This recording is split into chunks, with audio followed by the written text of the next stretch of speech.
नमस्कार, tasty bite recipe या चॅनलमध्ये सर्वांचे खूप खूप स्वागत आहे। आज आपण गणपती बाप्पांच्या प्रसादासाठी पारंपरिक पद्धतीचे गव्हाच्या कणकेचे उकडीचे मोदक बनवणार आहे। अगदी छान मऊ अप्रतिम असे मोदक या पद्धतीने तयार होतात। बऱ्याच वेळेला काय होतं, गव्हाच्या कणकेचे मोदक थंड झाल्यानंतर चिवट किंवा चिकट होतात। तर हे मोदक चिवट किंवा चिकट होऊ नयेत यासाठी आपण कणिक भिजवताना यामध्ये दुसरं पीठ वापरणार आहे। चला तर आपण रेसिपीला सुरुवात करूया। यासाठी इथे मी 1 वाटी गव्हाचं पीठ चाळून घेतलेलं आहे। तर हे पीठ आपण एका ताटामध्ये काढून घेऊया। यामध्ये आपल्याला 2 चमचे मी तांदळाचं पीठ घातलेलं आहे। तांदळाचं पीठ घातल्यामुळे मोदक छान मऊ होतात। आता यामध्ये चवीनुसार मीठ घालायचं आहे आणि थोडं पाणी घालून अगदी छान आपल्याला ही कणिक मळून घ्यायची आहे। कणिक मळताना चपातीच्या पिठापेक्षा आपल्याला थोडीशी घट्ट कणिक मळून घ्यायची आहे।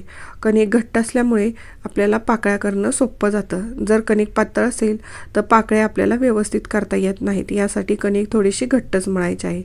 इथं आपले पीठ मळून तयार झालेलं आहे। यावरती 15 मिनिटांसाठी आपण कणिक भिजण्यासाठी ठेवूया। तोपर्यंत सारण तयार करून घेऊया। सारणासाठी 1 चमचा साजूक तूप, अर्धा चमचा खसखस, अर्धा चमचा जायफळ आणि विलायची पावडर, 4 ते 5 बदाम आणि 4 ते 5 काजूचे काप करून घेतलेले आहेत।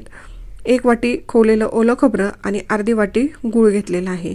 तर इथं एका भांड्यामध्ये मी तूप घालून त्यावरती ड्रायफ्रूट्स घेतले आहेत। ते थोडेसे लालसर होईपर्यंत आपल्याला असे भाजून घ्यायचे आहेत। हे भाजून झालेले आहेत, काढून घेऊया। आणि गॅसवरती मी कढई गरम करायला ठेवली आणि कढईमध्ये 1 चमचा साजूक तूप घातलेला आहे। तूप गरम झालं की त्यामध्ये अर्धी वाटी घेतलेला गूळ घालून घ्यायचा आहे। गॅसची फ्लेम लो ठेवून आपण गूळ वितळून घेणार आहे। बघा, गूळ वितळत आलेला आहे। असं केल्याने आपल्या गुळामध्ये जर काही कचरा किंवा खडा असेल तर तो दिसतो आणि गूळ वितळल्यावर आपल्याला काढता येतो। यासाठी सुरुवातीला मी सारण करताना गूळ वितळून घेते। गूळ वितळलेला आहे। आता यामध्ये 1 वाटी खोवलेला नारळ घेतला होता, तो घालून घेऊया आणि नारळाचं सुटलेलं पाणी आणि गुळाचं पाणी आपण यातलं आटवून घेऊया। यासाठी सतत हलवत आपण लो फ्लेमवरतीच हे सारण असं तयार करून घेऊया।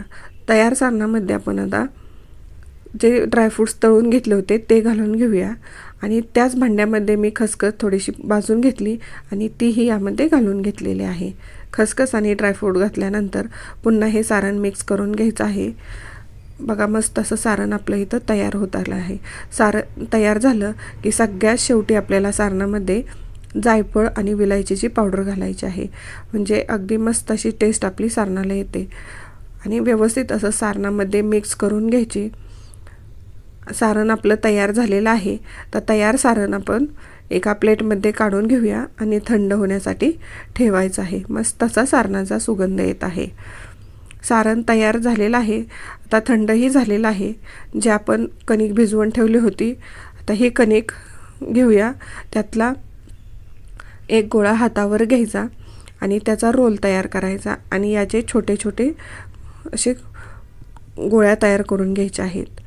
रोल केल्यामुळे एकसारखे गोळे होतात आणि हातावर गोल फिरवून याच्या अशा गोळ्या तयार करून घ्यायच्या आहे। याच पद्धतीने तर मी सर्व गोळ्या तयार करून घेतलेल्या आहे। यातली 1 गोळी सुक्या पिठामध्ये डीप करून आता याची आपण पुरी लाटून घेऊया।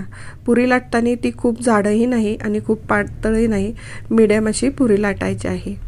बघा, या पद्धतीने इथं अगदी मस्त पुरी मी इथं लाटून घेतलेली आहे। तयार पुरी हातावरती घ्यायची।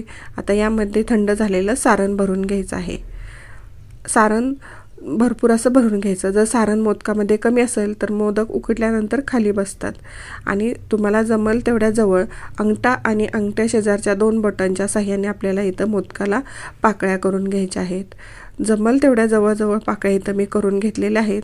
अगदी मस्त पाकळ्या करून झालेल्या आहेत आणि हलक्या हाताने वरच्या साईडला जुळवत यायचं आहे आणि जर वरती एक्स्ट्राचं पीठ झालं तर ते थोडंसं असं काढून घ्यायचं आहे। तुम्ही पाहू शकता, मस्त असा इथं आपला पाकळ्या असलेला मोदक तयार झालेला आहे। याच पद्धतीने मी इथं सर्व मोदक तयार करून घेतलेले आहेत। इथं स्टीमरमध्ये मी पाणी घेतलं आणि त्यावरती चाळणीमध्ये मी हळदीची पानं ठेवून त्यावरती सर्व मोदक ठेवून घेतलं आणि स्टीमरचं झाकण बंद करून आपण गॅसवरती ठेवूया। गॅसची फ्लेम मीडियम ठेवून आपण एक 10 ते 12 मिनिट हे मोदक उकडून घेणार आहे। 10 ते 12 मिनिट झालेले आहेत. आपण आता यावरचं झाकण काढून पाहूया. अगदी मस्त असे आपले इथं मोदक वाफळलेले तयार झालेले आहेत. तुम्ही पाहू शकता मोदकाला चिरा न जाता अगदी मस्त कळीदार इथं आपले मोदक तयार झालेले आहेत. अप्रतिम असे मोदक या पद्धतीने तयार होतात. अशाच नवनवीन रेसिपी पाहण्यासाठी टेस्टी बाईट रेसिपी या चॅनलवर तुम्ही नवीन असाल तर सबस्क्राईब करा. सबस्क्राईब केलं असेल तर लाईक आणि शेअर करायला विसरू नका. तयार मोदक इथं मी एका प्लेटमध्ये काढून घेतलेले आहेत. तुम्ही पाहू शकता अगदी मस्त अप्रतिम असे मोदक आपले इथं गणपती बाप्पांच्या प्रसादासाठी तयार झालेले आहेत. अशाच नवनवीन रेसिपी पाहण्यासाठी आपण पुन्हा भेटूया. थँक्यू.